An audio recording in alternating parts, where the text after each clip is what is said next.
So I'm very happy to announce that I just got word that $4 million in USDA funding will be flowing for food security for Western New Yorkers, with $2 million to go to Feed More New York, Western New York, and $2 million to go to the Buffalo School District.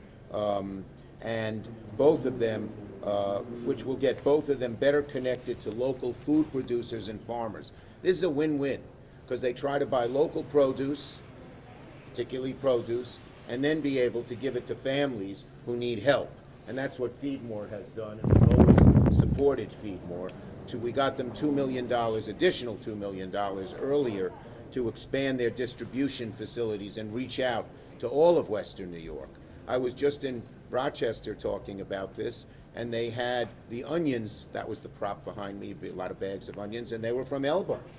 So that was an Erie County product, but it shows you that we have a lot of local farm products that could benefit from being bought by these groups and then helping kids pay for it. It's great news. We're glad to deliver this funding just in time for Thanksgiving. Are we going to have any speakers on this, Matt? Yes? Go ahead. Who's going to speak? I'm David Mills, Chief Operating Officer of Buffalo Public Schools, and I'd like to introduce our Director of Food Service and our Assistant Superintendent for Community Schools. And they're going to talk about what we've set up to bring these locally sourced produce items to our families in the city of Buffalo. And as you know, many of our schools are located in food deserts, places where locally sourced produce cannot easily get to. So they've set up a system, and they're going to talk about it. Okay. Hello, my name is Ruth Connor, and we have been very successful with the 30% initiative with bringing New York products to the Buffalo Public Schools for some years. This is an expansion on that. It'll continue to grow more relationships with New York farmers, bringing it directly to our families, helping socially disadvantaged farmers as well. So good things to come, and we're really excited about bringing food to our communities. And people forget Erie County, and of course we have all the other counties, Wyoming and Niagara, but Erie County has a lot of agriculture.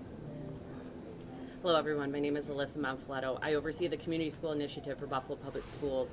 This initiative will launch through our 22 community schools throughout the 4 zones of the city, providing complete access to our families and our students. The rollout will begin in January of 2024, and we're really excited to partner not just with BPS Food Service, but with our community members and families to really engage as many people as possible in this wonderful initiative. Thank you. Nope, that's it. Okay, any questions on this? Great news. Help good for our farmers, good for our kids, good for the schools. Can we explain a little better how this is exactly, I mean, do farmers have to sign up, register? How would this work? How would you get the distribution? Go ahead. So there's some legalities, if you want to join in on this too. RFPs go out to expand the opportunity to all farmers within a 400-mile radius, and also I do believe that they can be producers within 400-mile radius as well. So it's we use Bonfire, so it's reachable to all businesses and farmers. And there's Cornell Cooperative Extension. Let's just put it out there. Huge partnership with Cornell to reach out. And we are lucky in New York State. We have Cornell Co-op, and they have great links to all the farmers. So if Cornell Co-op lets farmers know, they're going to know. Yes. And then they have to sign up. Okay. Yeah, and Feed More, our purchasing happens through a vendor that we use, and Go Bills! our purchasing happens through the vendor, and they network with a whole bunch of New York farms as well. So they're already all on board. A lot of them are used through the Nourish New York program as well, which is the state program. And this grant money comes from the federal government, comes to the state ag and markets, and then state ag and markets puts it out as a grant opportunity. And so we're incredibly grateful that the state and the federal government have worked together to make this available to us, that the state saw interest in our application and awarded us $2 million because it's going to allow us to continue purchasing more food from New York farms and distributing it through our home delivered meals program as well as our partner agencies. Great. Any other questions on this subject? Yeah, I'm just trying to make sure, again, we understand. Would the community schools then basically contact families or eligible families? Or No, the program contacts the farmers. Once the farmers apply, the program contacts the schools and the feeding programs.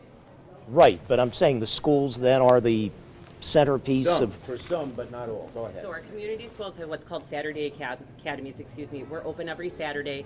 We will have a large amount of product that will come in every Saturday, and we will create bags that will be distributed in each of those schools on those Saturdays. There will be plenty of opportunity for everybody to come in and receive those products, and then those products, Ruth, correct me if I'm wrong, will switch depending on the season in the market. Absolutely, and I'm sure everybody was familiar with the pandemic and the amount of feeding that we did during the pandemic. Very similar as far as having some bulk options of reaching families, and the relationship that we have with the community school partnership to be able to get that message to the families is going to be huge as well. Wait, I have a hat. Great hat. Oh, you do have a great hat and a pin. Thank you. Hat and a pin, which I'm gonna